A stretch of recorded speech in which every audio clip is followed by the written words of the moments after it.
Thank you for staying with us on this extended edition of Monday Special as we track party primaries across the country. Joining me now is Joy Mudivo, Charles Kanjama and Dr. Sam Kamau. They are governance and political experts, and you're welcome to the program this evening. Charles, I want to begin with you just touching on the reprieve that the court gave political parties today, extending the deadline. We've heard from IEBC in this bulletin saying that there must be caution when the court is addressing matters such as this, so as to not overstep the mandates of other independent bodies such as IEBC, which is concerned now that electoral timelines could be thrown in disarray. What is your observation of this particular decision of the court, and how, the lines between independence and adjudication? I think there are two key issues. One is that the court has the right to review the actions of any of the actors in the electoral process, including IEBC, and if they feel that IEBC has taken a decision that has gone against the law, to correct it. But there is an issue which I think is causing disquiet among many lawyers, which is a growing tendency of the courts to issue what we call ex parte orders after hearing only one side, that have far-reaching implications and that are interfering with the electoral timetable of the IEBC. I think many lawyers are concerned, and I share that concern. And I think we've been wondering, what next? What is the next timetable that is not going to be treated as secret or sacrosanct? And we feel that it is a slippery slope that will hamstring the ability of IEBC to deliver credible elections, and yet if IEBC fails in what they are required to do and the expectation of Kenyans, the courts are not going to share in that responsibility. So I think we are concerned, and we would really like the courts to try and get inter-parties hearing. Hear IEBC, hear the other parties, even the political parties, the stakeholders in the process, before rushing to issue last-minute orders, because they can have significant and wide-reaching ramifications. Right, and we've heard IEBC saying that tomorrow, whereas they will abide by this new deadline that has been given, they will be presenting their protest before the courts tomorrow over exactly what you said, that they were not heard before the determination was made. Let me come to you, Joy, and let's focus on Jubilee for a little bit now. So it's the first day of the rerun of primaries, and the Deputy President having taken over basically the operations of the party's secretariat, if you like. What do you think of day one of this rerun? Today we have seen a little bit more organization than we had before, and plenty of communication as well from Jubilee House throughout the day. And that is one thing that I think the lessons learned from Friday seem to be paying off for Jubilee Party, because they realize that if they go back to what we had on Friday, then they're going to lose out big time, especially with their core support and with the aspirants as well. And the fact that the president and the deputy president have now decided to take up their positions as party leader and deputy party leader and directly oversee this process tells you how seriously they are taking this matter. Because you have to remember, if they mess up with the elections on the ground, that affects the presidential tally, and this for them is actually directly affecting their chances of re-election into office. So today I'm very glad that there seems to be a lot more organization, but there's still concerns, of course, that with this, we have enough papers, there is a chopper, it's going to take off in an hour, it's going to be there. Some of this grandstanding sometimes, you give people assurances, and then when you fall short, you find yourself on the receiving end. So there's some caution, but today at least we're seeing there's some lessons that were learned. Dr. Kamau, let me come to you.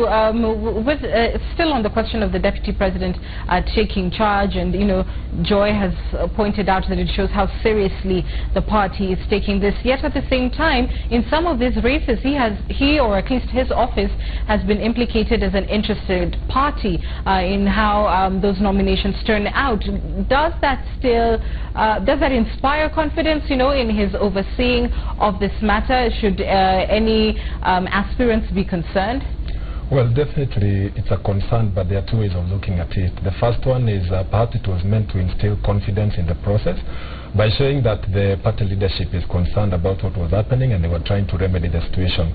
But on the other hand, because there were some loud noises coming from Rift Valley in terms of some people in the Deputy President's office working to interfere with the process, his close involvement then appeared like a stab in the back, and in a sense it could have also increased maybe the concerns or the noises that were coming from the Rift Valley. But on the other hand, perhaps for the aspirants it was just a strategy by showing that some people were pro-system and had the support of the system, but for them they were on the side of the people. It could just have been smart strategy. Right. Charles, let me come back to you. What have these nominations said of Jubilee and ODM, or at least on the show Opinion Court on Thursdays? Analysts have often opined that there isn't any difference really when it comes to the structure of political parties, their core beliefs, that, you know, voting ODM or voting Jubilee is doing one and the same thing. Have the primaries shown us that perhaps there are more similarities between these two lion parties, if you like, than there are differences?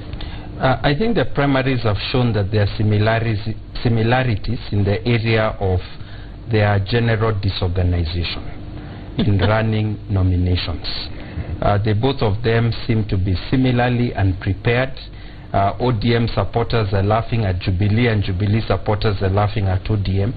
But I think there are clear differences, and that is why for many aspirants the choice of whether to align with ODM or Jubilee could be a death blow for their political ambitions in different parts of the country. In terms of ideology, I don't think the parties have yet released their elaborate manifestos for the coming election, but we do know that most politicians view the various parties as merely vehicles or vessels for getting into power.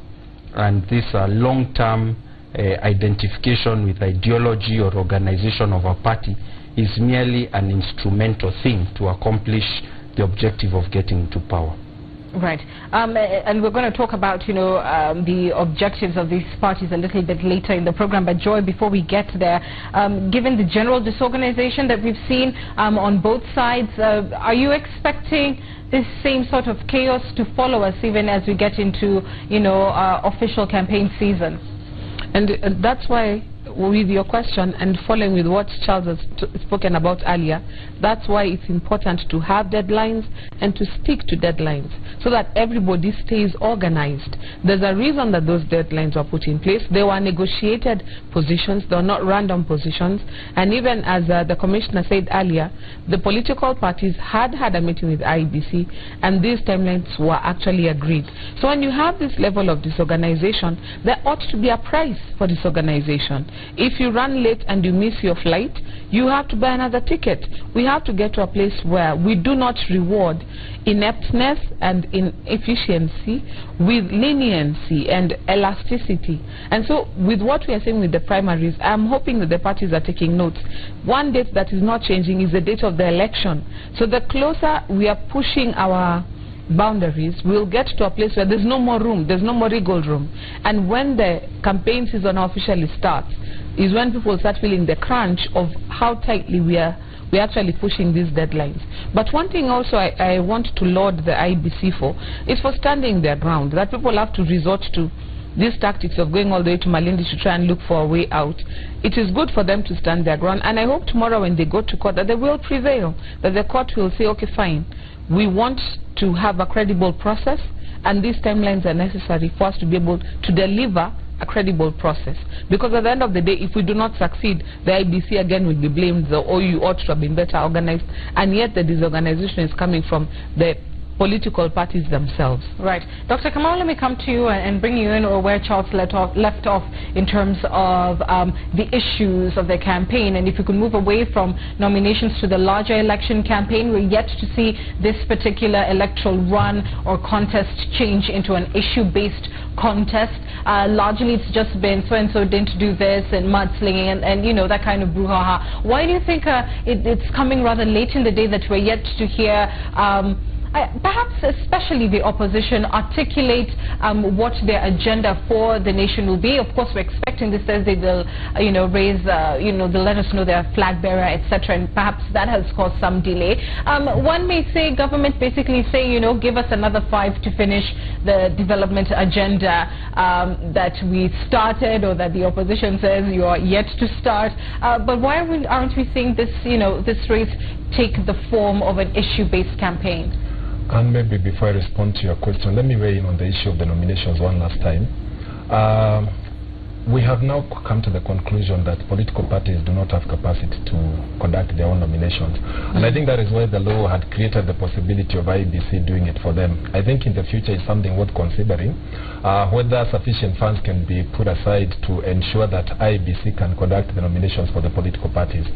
But coming to your question, the race is yet to shape up because NASA has not yet revealed or unveiled their candidate, and I think as long as that is yet to happen, we will still focus on the intrigues and the issues happening behind the scenes and the undercurrents in terms of them agreeing. But once they have agreed and unveiled their candidates, then I think they will have to focus. Already they have said there are about 7 issues that they will seek to advance, and I think that is what they will want to pass as their message. While Jubilee, of course, has the advantage of already knowing their flag bearer and having the arrangement already set, and I think preaching the message of continuity. But for CORD, I think we still have to wait for the dust of the nominations to settle, and I think for NASA to agree on their presidential candidate or their flag bearer, and then after that now the issues will start coming out a little bit more. Although of course in Kenya the issues will be relegated, and towards the end of course people will still go to their tribal or ethnic calculations to determine how they vote.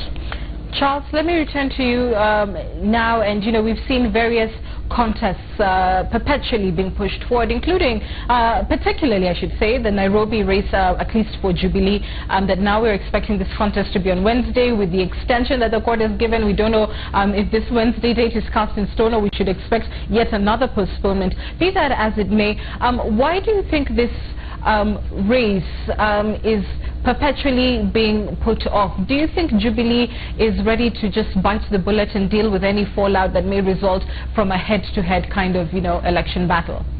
I think, Anne, precisely you've touched the sore spot for Jubilee in the Nairobi gubernatorial elections. They are not ready to deal with the fallout. I think as far as the principals are concerned, they are aware that part of the fallout may even affect the ability to get votes in Nairobi County. Nairobi is a very cosmopolitan place, and so you find that even the ethnic matrix is much more complicated, and part of the fallout from Nairobi gubernatorial can affect even ability to get votes in other parts of the country. So I think it is a complicated equation for Jubilee. They have been making a lot of efforts, at least from what we see in the media, to try and get a backroom deal. It's not working. There are entrenched positions left, right and center. So it's going to be interesting to take a back seat and watch what they eventually do and how they try to control the fallout while telling voters or assuring voters that they respect the democratic process. All right, and finally, Joy, we've heard the Interior say yesterday, and earlier we've heard from the National Rights Commission at least outline the hot spots in this election contest: Homa Bay, Kisii, Migori, Kisumu, Busia, Bungoma, Kiambu, Murang'a, Nakuru, Kajiado, Embu, and Mombasa. All these areas being singled out, and the pattern of violence has re-emerged in this election contest. How can this issue be arrested before we get to the general election? One thing that has stood out with this particular season is that we have had a lot more violence meted out on aspirants than we have seen among the general populace. And that just goes to tell you that the stakes are so high that people are willing to go to any length to try and secure their position, including shady deals. We've seen kidnappings and shootings, some self-managed, and others it's just been drama, it's been video. But moving on, when you're looking at Wananchi, most of these places that are being termed hotspots is because there are other underlying currents. Something else is provocative. It is not straightforward. If you're looking, for example, at the social media, there are videos that are going around of some people somewhere oathing to support somebody and threatening violence on other communities. This is something that I think, unlike 2007, 2008, we should take it so seriously that anybody found to be culpable should be made an example of. In this country, we have been always afraid of hitting directly at the people who are organizing or for whose benefit this violence is organized, to an extent that those who are culpable are often let off the hook, and then the people who are on the ground are the ones left bearing the burden. And that's why it keeps on replicating. This time, if the Interior CS is serious, he ought to make an example of the people who directly benefit from this violence.